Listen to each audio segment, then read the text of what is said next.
राधे राधे दोस्तों आप सभी का आपके अपने YouTube चैनल राधे कृष्णा में बहुत बहुत स्वागत है। दोस्तों आज इस वीडियो में हम कार्तिक मातम के 18वें अध्याय की कथा का श्रवण करेंगे। तो आइए दोस्तों वीडियो को प्रारंभ करते हैं। इतनी कथा सुनकर राजा पृथु ने कहा, हे नारद जी, अब आप भक्तवत्सल भगवान की पूजा का इतिहास सुनाने की कृपा करें। तब नारद जी बोले, हे राजन, एक पुरातन इतिहास कहता हूँ, सो ध्यान पूर्वक सुनो। पहले कांतिपुर में चोल नाम का एक राजा राज्य करता था। उसके राज्य में समस्त प्रजा सुखी थी, कोई भी दरिद्र, पीड़ित या दुखी नहीं था।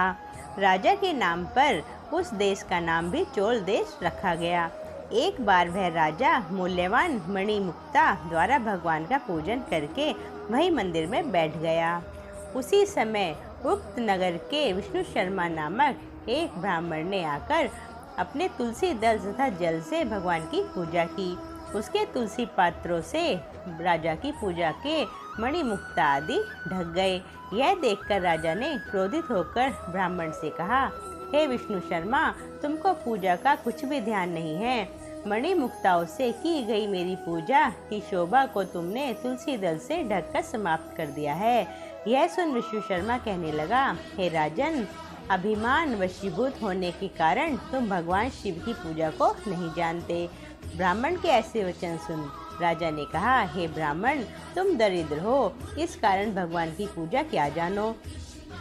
क्या तुमने कभी भगवान का कोई स्थान बनवाया अथवा कोई यज्ञ आदि किया? अगर यही बात है तो मैं देखता हूँ कि भगवान की भक्ति करके पहले तुम स्वर्ग में जाते हो या मैं जाता हूँ। इतना कहकर राजा ने गुंगल ऋषि को आचार्य बनाकर बड़े बड़े यज्ञ प्रारंभ कर दिए। साथ ही ब्राह्मणों को बहुत सा द्रव्य दान देने लगा।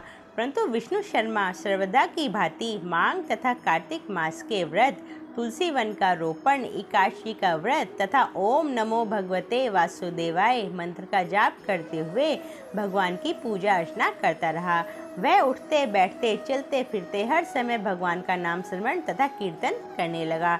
साथ ही एक समय भोजन करता। एक दिन विष्णु शर्मा ने जो ही रसोई तैयार करके रखी, कोई पाक उठाकर ले गया। उसके बाद उसने सायंकाल का व्रत भंग होने के भय से पुनः रसोई नहीं बनाई और भगवान का भजन करता हुआ भूखा ही सो गया। दूसरे दिन फिर रसोई बनाई और जो ही भगवान का भोग लगाने लगा, कोई फिर पाक उठाकर ले गया। इसी प्रकार ब्राह्मण को निहार 7 दिन व्यतीत हो गए। विष्णु शर्मा भूख के मारे व्याकुल हो गया, परंतु सत्संग का समय भंग न हो, इस भय से उसने दोबारा रसोई तैयार नहीं की। वह यही सोचता रहा कि न जाने कौन हमारा पाक उठाकर ले जाता है। भक्तों के इस आश्रम को छोड़ना भी उसने उचित नहीं समझा। तदंतर उसने निश्चय किया कि आज मैं पूरी तरह ध्यान रखूंगा और देखूंगा कि पाक को उठाकर कौन ले जाता है। इसके बाद उसने पाक तैयार किया और एक स्थान पर छिपकर बैठ गया। थोड़ी देर में उसने देखा कि अति दीनहीन दुर्बल चांडाल, जिसके शरीर में केवल अस्थियां मात्र शेष थी, छिपकर आया और पाक उठाकर ले चला। उसे देखकर विष्णु शर्मा का हृदय द्रवित हो गया और फिर प्रकट होकर कहा, भैया, सूखा भोजन मत ले जाओ, मेरे पास थोड़ा घी है, वह भी लेते जाओ। ब्राह्मण के ये वचन सुनकर भयभीत हुआ वह चांडाल भागता हुआ ठोकर खाकर गिर गया। तभी विष्णु शर्मा भी उसके समीप पहुंच गया और एक वस्त्र से उस पर हवा करने लगा। थोड़ी देर बाद उस ब्राह्मण ने क्या देखा कि उस चांडाल की जगह शंख चक्र गदा पद्म और वनमाला पहने भगवान विष्णु स्वयं वहां लेटे हुए हैं। उसी समय ब्राह्मण ने भगवान के चरणों में गिरकर नमस्कार किया। तभी रुद्रादिक देवता भी वहां प्रकट हो गए। ऋषि मुनि वेद मंत्रों से उसका पूजन करने लगे। तब विष्णु भगवान ने अत्यंत स्नेहपूर्वक ब्राह्मण का आलिंगन कर उसको सामुज्य मुक्ति प्रदान की। तदंतर अपने साथ विमान पर बैठलाकर ले गए। यह चरित्र देखकर चोल राजा अत्यंत दुखी हुआ।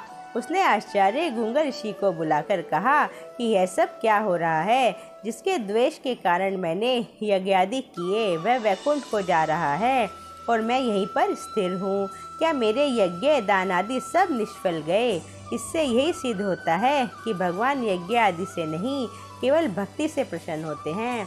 आजीवन ब्रह्मचारी रहने के कारण राजा की कोई संतान नहीं थी। अतएव अपना संपूर्ण राजपाट, धन संपत्ति अपने भांजे को सौंपकर भगवान मुझे स्थिर भक्ति प्रदान करो, ऐसा कहते हुए यज्ञ कुंड में कूद गया। यह दृश्य देख गुंगल ऋषि ने क्रोध में आकर अपनी शिखा चोटी उखाड़ ली।